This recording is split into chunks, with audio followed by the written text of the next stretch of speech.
नमस्कार, ये आकाशवाणी शिमला है। अब आप राजकुमारी चंदेल से प्रादेशिक समाचार सुनिए। मुख्यमंत्री जयराम ठाकुर ने कहा है कि वर्ष 2003 से अब तक एनपीएस के दायरे में आने वाले 2114 कर्मचारियों की मृत्यु हुई है। उन्होंने कहा कि एनपीएस के दायरे में आने वाले कर्मचारियों की मृत्यु व दिव्यांग होने संबंधी केंद्र सरकार द्वारा 6 मई 2009 में लिए गए निर्णय पर अमल करने पर राज्य सरकार विचार करेगी। प्रदेश विधानसभा में शिमला में चल रहे मॉनसून सत्र के दौरान आज माकपा विधायक राकेश सिंघा के सवाल के जवाब में मुख्यमंत्री ने ये जानकारी दी।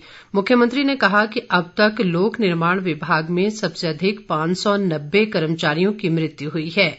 इसके अलावा जल शक्ति विभाग में 289, प्रारंभिक शिक्षा में 248, वन विभाग में 139, पुलिस में 82, पशुपालन विभाग में 76, आयुष विभाग में 55 और बागवानी विभाग में 24 कर्मचारियों की मृत्यु हुई है। जयराम ठाकुर ने कहा कि सरकार ने अब तक एनपीएस कर्मचारियों को दिए जाने वाले अंशदान में 10 से 14% की बढ़ोतरी की है और सरकार की तरफ से 10 लाख ग्रेच्युटी का प्रावधान किया गया है। साथ ही बजट में भी 110 करोड़ रुपए का प्रावधान किया है। जनजातीय जिला लाहौल स्पीति में हाल ही में बादल फटने और बाढ़ आने की घटनाओं में हुए नुकसान की भरपाई के लिए प्रदेश सरकार ने 10 करोड़ रुपए तुरंत जारी करने की घोषणा की है। मुख्यमंत्री जयराम ठाकुर ने विधानसभा में एक विशेष वक्तव्य के माध्यम से ये घोषणा की।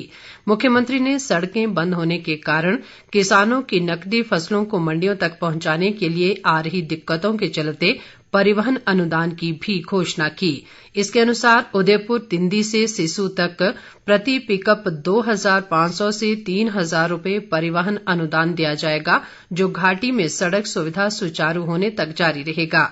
जयराम ठाकुर ने कहा कि जिले में 8 सड़कों व पुलों और 10 पेयजल योजनाओं सहित 35 बहाव सिंचाई योजनाओं को भारी क्षति हुई है। लोगों की जमीनें भी बह गई हैं और नकदी फसलों को भी भारी नुकसान हुआ है। मुख्यमंत्री ने कहा कि उन्होंने स्वयं 31 जुलाई को मौके पर जाकर नुकसान व राहत कार्यों का जायजा लिया तथा 1 अगस्त को हेलीकॉप्टर के माध्यम से हवाई सर्वेक्षण भी किया। खालिस्तानी आतंकी गुरपंतवंत सिंह पन्नू द्वारा प्री रिकॉर्डेड मैसेज के माध्यम से धमकी देने का मामला आज प्रदेश विधानसभा में गूंजा।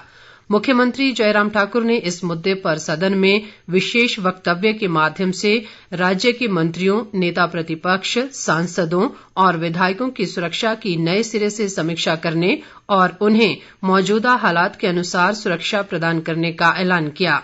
मुख्यमंत्री ने कहा कि ये काम इसी सप्ताह पूरा कर लिया जाएगा।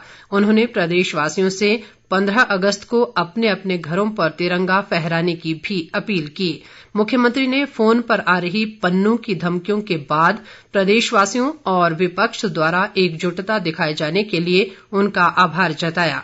जयराम ठाकुर ने कहा कि आगामी 15 अगस्त को स्वतंत्रता दिवस समारोह के लिए सुरक्षा के पुख्ता इंतजाम किए गए हैं।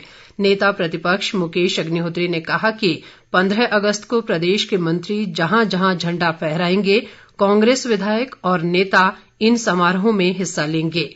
अग्निहोत्री ने कहा कि कोई भी ताकत हिमाचल जैसे शांतिप्रिय प्रदेश में सांप्रदायिक माहौल नहीं बिगाड़ सकती।